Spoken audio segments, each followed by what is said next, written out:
समाजहिताचं काम करणाऱ्या पत्रकारांवर हल्ला करणाऱ्या आरोपींची गय केली जाणार नाही.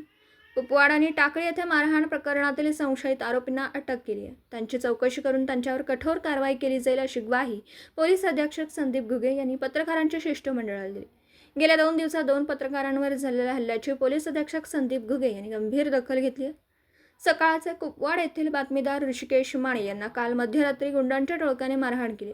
श्री माने यांनी गणेशोत्सव मिरवणूक कायद्यांचं पालन करून झाल्या पाहिजेत अशा आशयाची बातमी प्रसिद्ध केली होती. त्याचा राग मनात धरून अहिल्यानगर येथील काही तरुणांनी रविवारी रात्री 12:15च्या सुमारास अहिल्यानगर येथे गाठून श्री माने यांना काठीने हाताने जबरी मारहाण केली.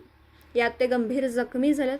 या प्रकरणातील रफिक शेखसह 4 अटक करण्यात आली. दुसऱ्या घटनेत मिरज तालुक्यातील टाकळी येथील एका मंडळाने रात्री उशिरापर्यंत मोठ्या आवाजात ध्वनिक्षेपक लावला होता. तो बंद करण्यास सांगितल्याने गेलेले लोकमतचे पत्रकार संजय माने यांनाही मारहाण करण्यात आली. ही घटना शनिवारी रात्री घडली होती. पोलिसांनी दोन्ही घटनांमधील संशयितांना तात्काळ ताब्यात घेतला. या दोन्ही प्रकरणी पत्रकारांच्या शिष्टमंडळाने पोलीस अधीक्षक संदीप घुगे यांची भेट घेऊन त्यांना निवेदन दिले. तसेच संशयितांवर पत्रकार संरक्षण कायद्यातील तरतुदीनुसार वाढीव गुन्हे दाखल करण्यात यावेत अशी मागणी केली. यावेळी सुभाष कराडे, प्रकाश कांबळे, शेखर जोशी, सुरेश गुदले, हनुमंत मोहिते, जयसिंग कुंभार, शिवराज काटकर, अविनाश कोळी, सचिन मोहिते, विष्णू मोहिते, अजित जळके, धोंडीराम पाटील, शशिकांत शिंदे, गणेश मानस, विकास सूर्यवंशी, सुरेंद्र दुपटे, सोहम देवळेकर, सचिन सुतार, दीपक कांबळे, बलराज पवार, अतुल पाटील, शैलेश पेटकर, अमोल गुरव आदी उपस्थित होते. सांगली जिल्हा मराठी पत्रकार संघ, अखिल भारतीय मराठी पत्रकार परिषद आणि सांगली जिल्हा पत्रकार हल्ला विरोधी कृती समितीच्या वतीनं आज आम्ही जिल्हा पोलीस प्रमुखांना निवेदन दिलेलं आहे. गेल्या काही दिवसांपासून गणेशोत्सव अत्यंत शांततेत आणि सुव्यवस्थेत पार पडत असताना 2-3 दिवसांमध्ये अशा घटना घडल्या की पत्रकारांच्यावर हल्ले केले गेले. टाकळीचे आमचे जे पत्रकार आहेत आणि पोलीस पाटीलसुद्धा आहेत ते संजय माने आणि कुपवाडचे सकाळचे वार्ताहर आहेत ऋषिकेश माने यांच्यावर काही लोकांनी हल्ले केले.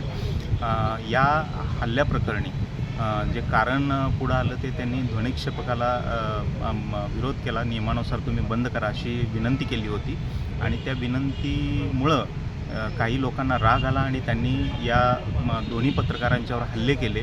आणि पत्रकारांच्यावर हल्ला करणं ही निषेधार्ह गोष्ट आहे. कारण आम्ही पोलिसांना, गणेश मंडळांना आणि एकूणच समाजव्यवस्थेला सहकार्य करण्याची भूमिका असते आणि नेहमीच समाजाभिमुख बातम्या आम्ही देण्याचा प्रयत्न करतो. मंडळांचे पदाधिकारी असतील, कार्यकर्ते असतील, या सगळ्यांशी समन्वय ठेवण्याचं कामसुद्धा पत्रकार करत असतात.